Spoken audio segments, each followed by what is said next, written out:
இங்கே நாங்கள் பார்த்தோம்னு சொன்னால் HCl NaOH ரெண்டுமே நிறமற்ற கரைசல்கள்.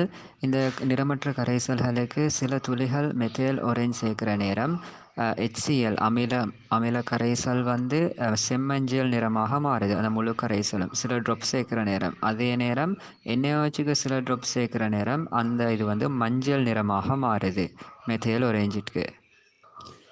இதே மாதிரி NaOHக்கு ஃபினோப்தலீன், அதே மாதிரி HClக்கு ஃபினோப்தலீன் சேர்க்குற நேரம் NaOH வந்து காரம், ஃபினோப்தலீன் காரத்திற்கு வந்து மென்சிவப்பு நிறம் அல்லது பிங்க் நிறத்தை காட்டக்கூடியது. இங்கே பிங்க் நிறத்தை காட்டுது. ஆனால் HCl அமிலத்துக்கு ஃபினோப்தலீன் நிறமற்றது.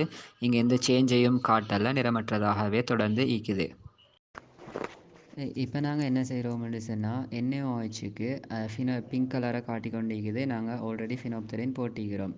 இப்போ அந்த கரைசலுக்கு நான் படிப்படியாக HCl சேர்க்கிறேன். இப்போ HClக்கும் NaOHக்கும் தாக்கம் நடந்து ஒரு கட்டத்தில் NaOH ஃபுல்லாக முடியும். அப்போ அதுக்கு NaOH முடிகிற கணத்தில் முடிஞ்சு மிகையாக ஒரு துளி HCl சேர்ந்தான்னு சொன்னால் கூட pH வந்து அமிலத்துக்குரிய pHஆக மாறும். எனவே அமிலத்துக்குரிய நிறத்தை காட்டும். அதாவது பிங்க் கலர் வந்து நிறமற்றதாக மாறும்.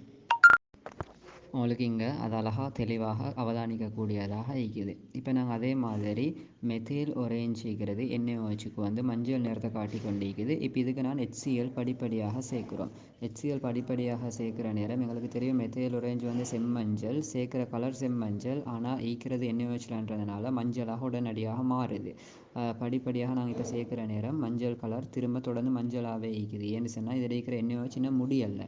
எந்த கணத்தில் NaOHக்கும் HClக்கும் தாக்கம் நடந்து NaOH எப்போ முடியுமோ அந்த முடிகிற கணத்தில் மிகையளவு ஒரு துளி HCl, அதாவது HCl சேர்ந்தால் கூட pH என்னதாக மாறிடும், அமிலத்துக்குரிய pHஆக மாறிடும். அதாவது 3 விட குறைஞ்ச pHக்குரியதாக மாறிடும்.